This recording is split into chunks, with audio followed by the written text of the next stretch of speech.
This episode of the CyberWire is made possible in part by ExtraHop. It's becoming clear that today's attacks can't be prevented, but they can be stopped. Modern cyber attackers have already made it inside your network, but you have the upper hand.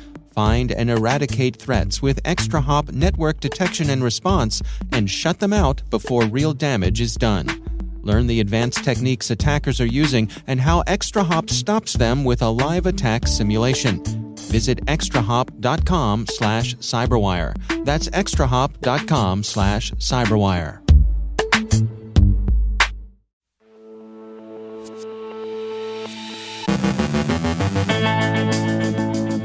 Heightened cyber tension as Quds Day approaches. Costa Rican electrical utilities suffer from Conti ransomware. Emotet's operators seem to be exploring new possibilities. North Korean cyber operators target journalists who cover the DPRK. A guilty plea in a strange case of corporate-connected cyber stalking. Ben Yellen ponders the potential Twitter takeover. Mr. Security Answer Person John Pescatori addresses questions about vendors. And cybercrime run like a business.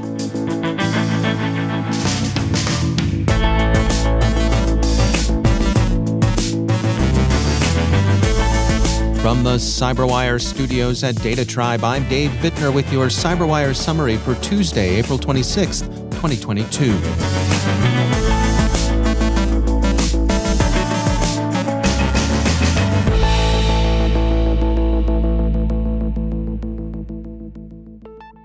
Russia's hybrid war against Ukraine has seen over the past day more sabotage and long-range strikes from both sides, as Ukrainian forces apparently extend their operations to targets inside Russia proper, and Russia conducts airstrikes against Ukrainian installations well outside the Donbas and the Azov coast.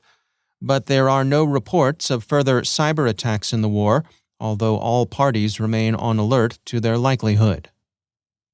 As Quds Day approaches this Friday, a traditional time of heightened cyber tension between Iran and other nations, especially Israel, the AP reports that Iranian media say the country has detected and blocked hundreds of cyber attacks against public and private infrastructure.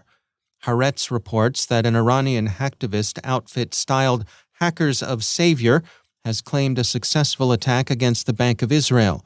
The group claims to have accessed customers' accounts, but both Israel's National Cyber Directorate and the Bank of Israel say they found no indication of any kind of hacking into any banking network.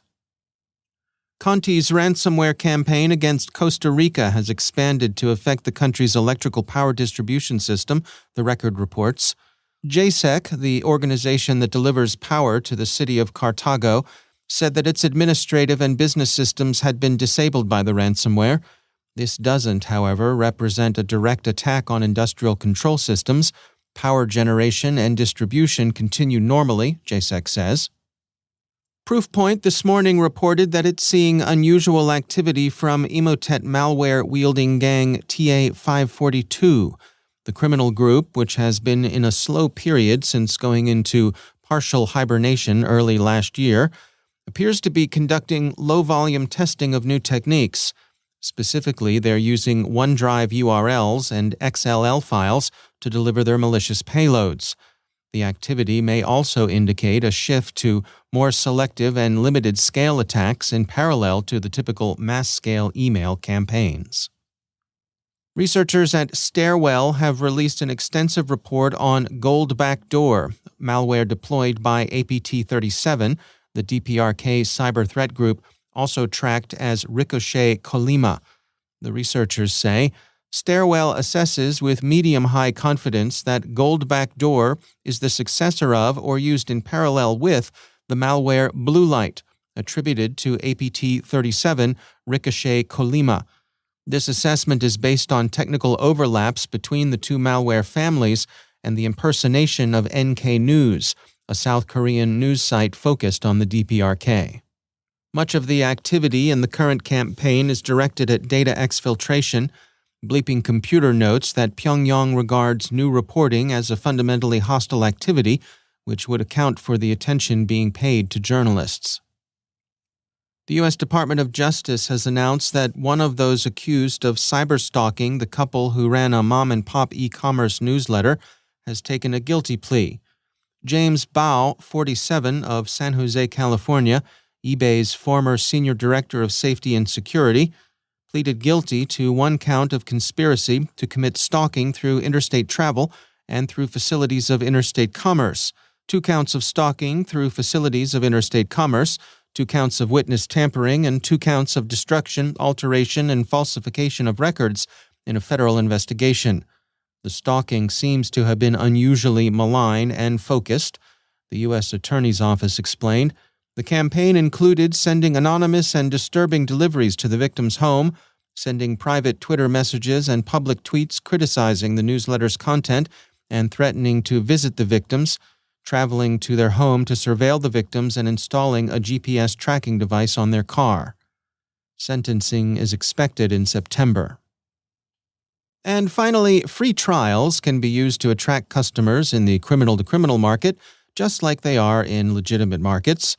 IT Market discusses the case of the Ginzo info stealer, which, while in G-Data's estimation isn't particularly novel, is wooing clients and building reputation in the C2C market. So the criminals, like many other businesses, aren't selling steak, they're selling sizzle. And step right up, they're offering their criminal customers free stuff as an incentive. And who doesn't like free stuff?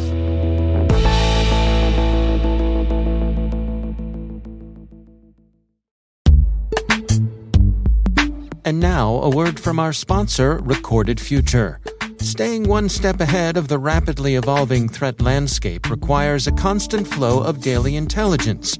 To stay up to date on everything happening in the world of cybersecurity, join over 50,000 other security professionals who subscribe to the Cyber Daily.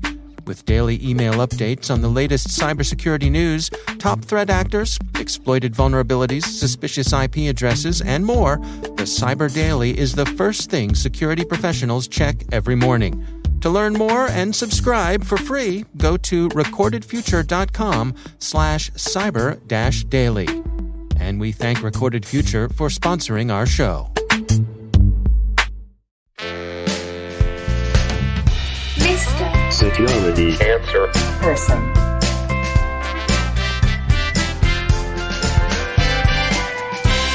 Mr. Security Answer Person. Hello and welcome back to Mr. Security Answer Person. I'm John Pescatori. Let's get into our question for this week. This week I'll attempt to answer 2 related but diametrically opposed questions at once. Security Person A asks, I worked in IT before transferring into the Security Operations Group. In IT, there seems to be relentless market consolidation of vendors, as well as pressure from the CIO to reduce the number of suppliers used. In IT security, it seems there are literally thousands of vendors with new ones showing up each week and almost no pressure to consolidate. What's up with that?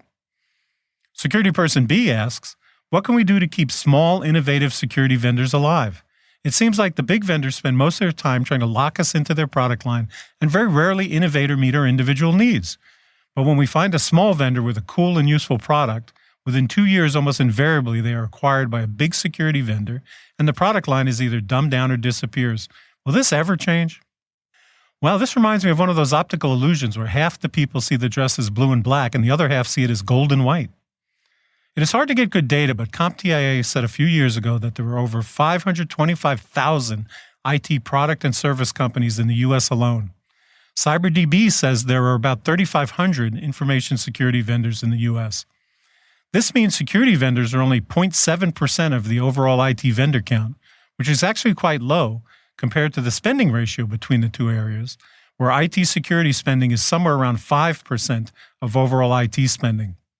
So by that metric, it does not really seem like there are too many security vendors. On the other hand, and there's always another hand, every time a new threat comes out, there does seem to be a wave of new security vendors getting funded to create solutions aimed at that threat, which of course makes no sense. The Verizon Data Breach Investigation Report has used both the CIS critical security controls and the MITRE ATT&CK framework to show there is a small number of root causes that enable the vast majority of threats. It doesn't matter whether a threat comes from a botnet or is ransomware or a data breach. Good security solutions should work across broad classes of threats.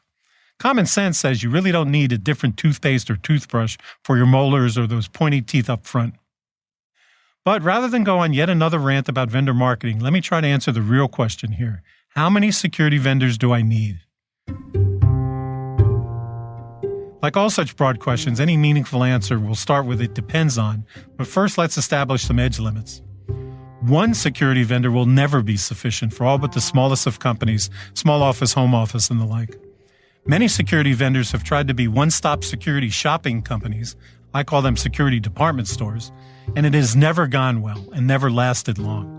Similarly, many big IT infrastructure players like Cisco, IBM, Intel, and Microsoft have bought up all kinds of security products and tried to say, we are the infrastructure and we can secure the infrastructure. This never works. There are a lot of reasons why this will always be true. First off, we know from experience with the IBMs, Microsoft, Oracles, and many other big vendors that any time a vendor gets too high a market share, their innovation goes down and their willingness or ability to meet customer needs drops dramatically. Pricing may stay low or even get lower, but value goes down. So it's kind of a good thing that in security, we still usually see 2 or 3 vendors with large but nearly equal market shares versus one with 80% market share.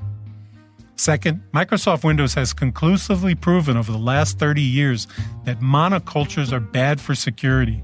This is true in the food chain, and it is proven true in the software world as well. But I think most importantly, it's nearly impossible for one security company to be good, let alone great, across the many different technology areas that need protection.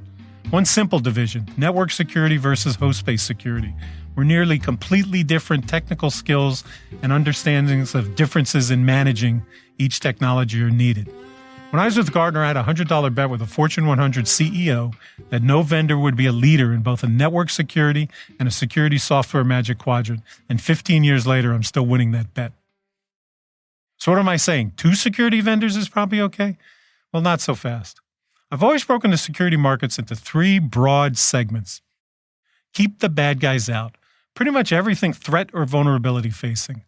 Firewalls, intrusion detection and prevention, vulnerability management, host-based security, etc. Changes are driven by new forms of attack or discovery of new types of vulnerabilities. Let the good guys in. This is mostly authentication and access control. Changes in this area are driven by business changes, not threats. Keep the wheels on. Governance, risk compliance, security management tools, forensics, incident response, backup recovery, etc. Efficiency is job 1 here. These are well-known tasks. We need to do them more efficiently and with lesser skilled folks. Realistically, Fortune 1000 size companies will need at least a few security vendors in each of these 3 areas. That probably means somewhere between 10 and 12 security vendors in use will prove to be the average or maybe even the low end of average. By the way, that doesn't even include the number of open source security tools in use, a topic for another Mr. Security Answer Person episode. Will this ever change? The movements of business applications to cloud services and on-premise virtualized data centers has the potential to change this because the blurring of network and host in a virtualized environment. But this does require a much more converged virtual admin, security admin, IT admin form of governance that enterprises have been very slow to move to. So the bottom line, if you're using 50 different security vendors, you probably have a problem. If you're using just 1 or 2 security vendors, you're likely more focused on compliance than actual security. Moving that security vendor Goldilocks just right zone down from a dozen security vendors to a handful requires both high maturity security processes and governance integration across cloud, virtual data center, and IT admin. Easy to say, hard to do. Mr. Security Answer Person. Thanks for listening. I'm John Pescatori, Mr. Security Answer Person. Mr. Security Answer Person. Mr. Security Answer Person with John Pescatori airs the last Tuesday of each month right here on the CyberWire. Send in your questions for Mr. Security Answer Person to questions@thecyberwire.com.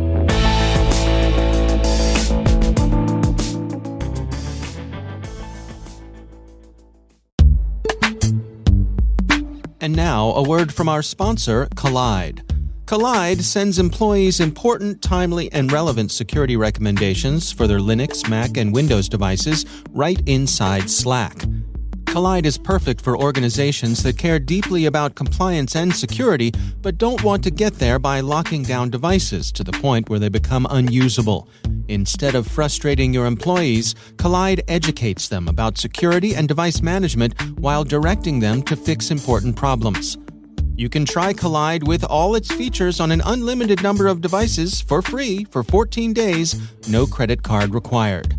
Try it out at collide.com/cyberwiredaily. That's KOLIDE.com/cyberwiredaily. Enter your email when prompted to receive your free Collide gift bundle after trial activation. And we thank Collide for sponsoring our show.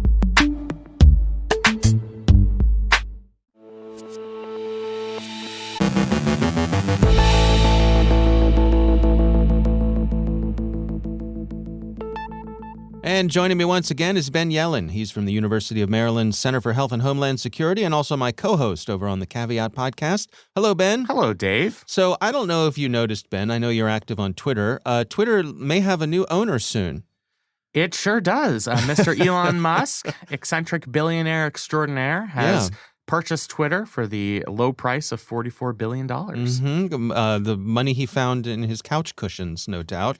What do you make of this? From a serious point of view, what are the policy implications we could see of Twitter changing hands here? So it's unclear at this point. He's spoken broadly in the past about being an absolutist in terms of free speech, which would seem to indicate that he would be for looser content moderation practices. Twitter does do things like shadow bans or diminishing the content of users that post objectionable material. It's also done very high-profile things like permanently banning the account of former President Donald Trump. Right. And if Elon Musk is buying this for an ideological purpose and that he wants to have a platform that is absolutist in its posture on free speech, I think that could have pretty wide-reaching implications for Twitter. President Trump could be back on it. There could be more leeway for people to post content that might have otherwise have been banned because it's offensive, because it's considered abusive. And that might affect the business prospects of Twitter. We talked about on the Caveat podcast, it's always a fine line because if you loosen content moderation too much, you're going to end up with a platform full of bots, trolls, neo-Nazis. Right. Well, and look at some of these other platforms that have spun up where this has been the thing that they've led with, that, you'll be able to say whatever. They just don't seem to gain popularity because it's no fun. Right. Nobody wants to be on a platform that's been overrun by these bots, spam, et cetera, that we just don't want to deal with. Yeah. So I think he's going to have to straddle the line on that. I guess I'm confused as to why he's making this purchase. If he's doing it because he thinks he can actually gain some value out of Twitter, make it a more profitable platform, then I think that has interesting potential. I mean, there are certainly things he could do to improve the user experience of Twitter, and maybe because he's introduced innovations in the rest of his entrepreneurial work with Tesla, with SpaceX, maybe that's something that he can bring to the platform. What I worry about is he's doing this as sort of a vanity project, that he was upset by particular Twitter policies that related to content moderation. And that he thought, well, I have a lot of money. If I'm unhappy with these policies, why don't I just buy Twitter? Right. Buy it and fix it. Yeah. In that case, I think we would have to worry about Twitter as we know it devolving into something unrecognizable. Yeah. Where, I guess putting it this way, we might miss the content moderation that we had. Because there is a reason that many users, even if they say that they are free speech absolutists, don't want to be on a platform with a lot of smut. Yeah. And so I think that's the line that he's certainly going to have to straddle. Now, there's some policy stuff coming out of the EU right now that could intersect with this. What's going on there? So just as a coincidence, the EU and its member states this weekend agreed on a new digital regulation policy that's going to force tech giants, including Twitter, to better police illegal content on their platforms. Otherwise, they'd be risking multi-billion-dollar fines. And the The structure of the fines is going to be very similar to GDPR. It would be a percentage of their annual earnings. And it's no chump change. I mean, we're talking about potentially billions of dollars at stake. What this legislation tries to do is a couple of things. One, it would limit how these digital giants target users with online advertisements. So it would stop platforms from targeting users with algorithms based on immutable characteristics like race, gender, religion, etc. Right. It would ban targeted advertisements aimed at children. The companies are now going to have to implement new procedures to take down illegal material, so things like hate speech, incitement to terrorism, child sexual abuse. And then e-commerce sites, things like Amazon, have to prevent the sale of illegal goods or illicit material. Some of those things I think could fly in the United States. Certainly we have an infrastructure where we crack down on things like child sex abuse. Right. But when we're talking about incitement to terrorism and hate speech, if you take Elon Musk literally and he wants to put his free speech absolutist ideology into his governance of Twitter, then we might run into some problems as it relates to this new European regulation. We have values in the United States that we are more, I guess, gung-ho about our belief in free speech than some of our European counterparts. Right. So we are more willing to accept things like hate speech and incitement to violence in service of the idea that we should have a robust marketplace of ideas. So that might end up being a conflict. And we already see echoes of this. There was a story in the Financial Times that seems to indicate European authorities saying, look, Elon Musk, if you are going to loosen content moderation practices on Twitter to the point that we start seeing a lot of hate speech, we start seeing a lot of incitements to domestic terrorism, then we won't be afraid to fine you and we won't be afraid to potentially ban Twitter in the European Union. Yeah. So we see this clash of ideologies that I think is playing out in a very high-profile way. You know, it reminds me of something I heard years ago, and this is anecdotal, and so take it for what it's worth, but I remember seeing someone say, if you want to get the Nazis out of your Twitter feed, tell Twitter you're in Germany. Tag your location as being in Germany. Because evidently Twitter, as required, does a really effective job of filtering out that content for German citizens. Right. Because they have to. Right. So it's possible. Perhaps there's a technological solution to this, but it certainly is an interesting intersection timing-wise. You know, at this moment that Elon Musk is trying to buy Twitter, the EU is sort of tightening down their own content moderation guidelines. Yeah, I mean, I think we might be on a collision course. And if we know one thing about Elon Musk is he likes to push the envelope. He likes to be provocative. Right. So we could see him potentially loosening content moderation policies to set up an ideological clash with authorities in the European Union. Mm-hmm. And he'd bring a lot of power with him. It's not just that he's purchasing a multi-billion-dollar company, but we have a political culture in the United States that really does value free speech. So I think it would be a major ideological conflict. I don't think we're going to get to the point where Twitter is banned in Europe because Elon Musk won't institute content moderation policies. Right. But I do think we're potentially on a collision course where there's going to be some back and forth ideological battle that might involve $1 billion worth of fines that maybe Elon Musk is okay paying. Right. If he's willing to purchase Twitter for $44 billion, what's another billion here or there? It's just another trip to the couch and rifling through the cushions for some spare change. Exactly. Right? All right. Ben Yellen, thanks for joining us.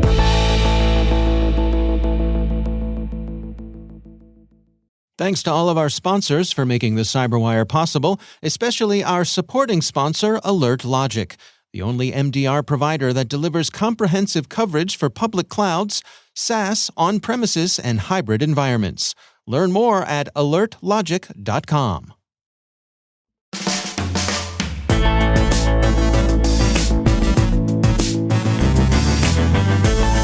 And that's the CyberWire. For links to all of today's stories, check out our daily briefing at thecyberwire.com.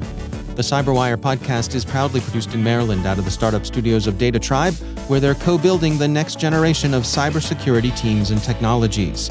Our amazing CyberWire team is Liz Urban, Elliot Peltzman, Trey Hester, Brendan Karp, Eliana White, Paru Prakash, Justin Saby, Tim Nodar, Joe Kerrigan, Carol Terrio, Ben Yellen, Nick Valecki, Gina Johnson, Bennett Moe, Chris Russell, John Petrick, Jennifer Iben, Rick Howard, Peter Kilpie, and I'm Dave Bittner.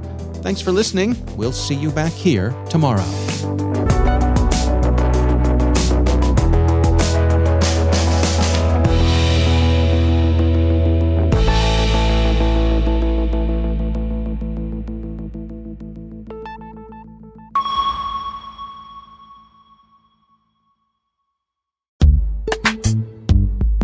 The cyber war is never-ending. PlexTrack, the proactive security management platform, helps teams win the right battles by boosting efficiency and effectiveness and cutting reporting time in half. PlexTrack clients report an average 20% time savings and 30% increase in efficiency.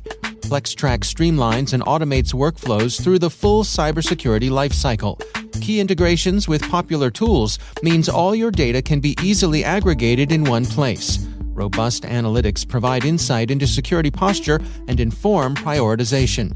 A library of finding write-ups and custom templating facilitate efficient, consistent reporting. Remediation tracking ensures measurable progress. All in all, PlexTrack provides a single source of truth for all stakeholders. PlexTrack can help your team aggregate your data, gain visibility into your security posture, and track progress over time, assuring your organization is always prepared for the next threat. Visit plextrack.com/thecyberwire to learn more. And we thank PlexTrack for sponsoring our show.